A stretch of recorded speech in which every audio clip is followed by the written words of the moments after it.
ሰላም ቤተሰብ እንዴት ናችሁ?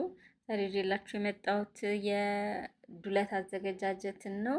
ዱለት ስናዘጋጅ ግብአቶቹ ጨጓራ፣ ጉበት፣ ኩላሊት እናም አንጀት ነው። አንጀት ብዙ ሰው አያስገባም፣ እኔ ግን አስገባበታለሁ። በጣም ነው ቴስቱ ደስ የሚለው። ቴስቱን በጣም ነው የሚቀየረው እና ስንጀምር ከጨጓራ ማጠብ ነው የምንጀምረው። ጨጓራችንን በደንብ አድርገን ንጹህ አድርገን እናጥበዋለን።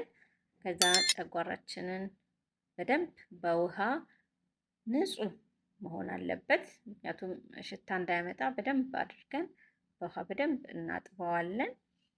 ጨጓራችንን ንጹህ ሲሆን ደግሞ ወደ አንጀቱን ማጠብ እንሄዳለን። አንጀቱን ስናጥብ በደንብ አድርገን በቱቦዋ ላይ ውሃ እያስገባን በደንብ ንጹህ እስኪሆን ድረስ ደጋግመን እያጠብን ያው እየቆራረጥ ነው በደንብ አድርገን ንጹህ እስኪሆን ድረስ በደንብ እጥብ ማድረግ አለብን። ምክንያቱም ያው አንጀት ውስጥም ቆሻሻ ሊኖር ስለሚችል በደንብ ካልጸዳ ምግቡ ሽታም ያመጣል፣ ቶሎ ለመበላሸትም ቅርብ ይሆናል ማለት ነው። ስለዚህ አንጀቱን በደንብ ጽድት እናደርገዋለን። አንጀቱ በደንብ ካጸዳ ነው በኋላ ንጹህ ከሆነልን በኋላ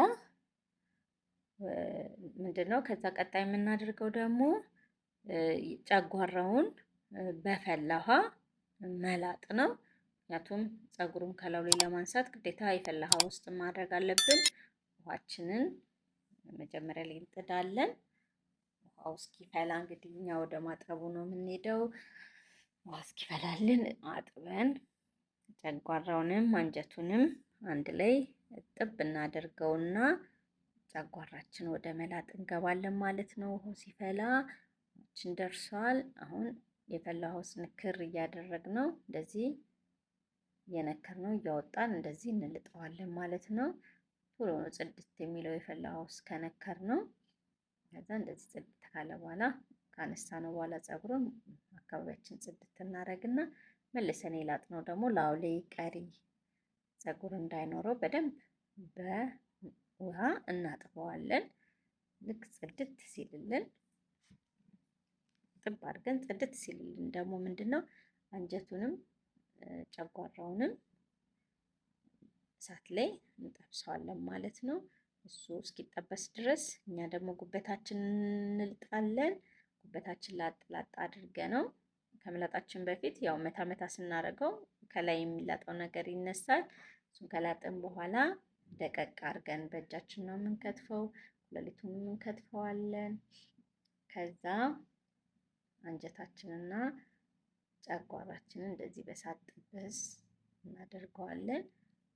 ጥብስ ማለቱ የሚጠቅመን ምንድን ነው? በምንፈጭ ሰዓት አያስቸግርም፣ አይምዝለገለግም፣ ድቅቅ ብሎ ነው የሚወጣው ማለት ነው። ስለዛ እንዲህ እሳት ሲነካው ጥሩ ነው። እንደዚህ ጥብስ ብሎ ይሄው ሬዲ ሆኗል ለመፈጨት። አሁን ስንፈጨው ማስቸግረንም ማለት ነው። አንጀቱና ጨጓራው እንፈጨዋለን። እዚህ ልክ ነው በኋላ አያችሁት፣ ፍርፍር ነው የሚለው እሳት ስለነካው ደረቅ ስላለ ማለት ነው። አሁን ከዛ ደግሞ ሽንኩርትና ቃሪያችን በደቃቁ እናዘጋጃለን። ከዛ ምንድነው ዱለታችን ወደ መስራት እንሄዳለን። መጀመሪያ እኔ ጉበቷን ነው ጠበስ የማደርገው።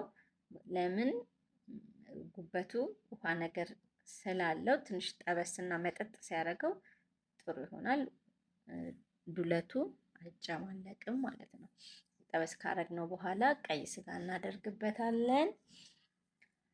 ቀይ ስጋውን እንጨምርና ትንሽ እናዋህደዋለን። ገልበጥ ገልበጥ እናደርገዋለን። ትንሽ እሳት እንዲነካው ትንሽ ለብ ለብ እሳት የነካው መስራት ፈልጌ ነው። ከዛ ደግሞ ምንድነው የምናደርገው አንጀቱንና ጨጓራውን እንቀላቅለዋለን ማለት ነው። ከዚህ ከቀዩ ስጋ ጋር አንጀቱን ከዛ ደግሞ ጨጓራውን ጨምርበትና አንድ ላይ እናዋህደዋለን። አንድ ላይ ካዋሃድነው በኋላ ትንሽ ደግሞ ይሄም አንድ ላይ ትንሽ እሳት እንዲነካው እሳት ላይ ከነካ እናደርገዋለን። ይህ ደግሞ ከተዋሃደልን በኋላ ምንድነው ሚጥሚጣችንን እናደርግበታለን። ሚጥሚጣችንን ነስነስ እናደርግበታለን። እኔ ሚጥሚጣ ሞቅ ሲል ነው የምወደው። ሚጥሚጣውን እንደዚህ ነስነስ እናደርግበታለን ማለት ነው። ሚጥሚጣችንን ደግሞ እናዋህደዋለን።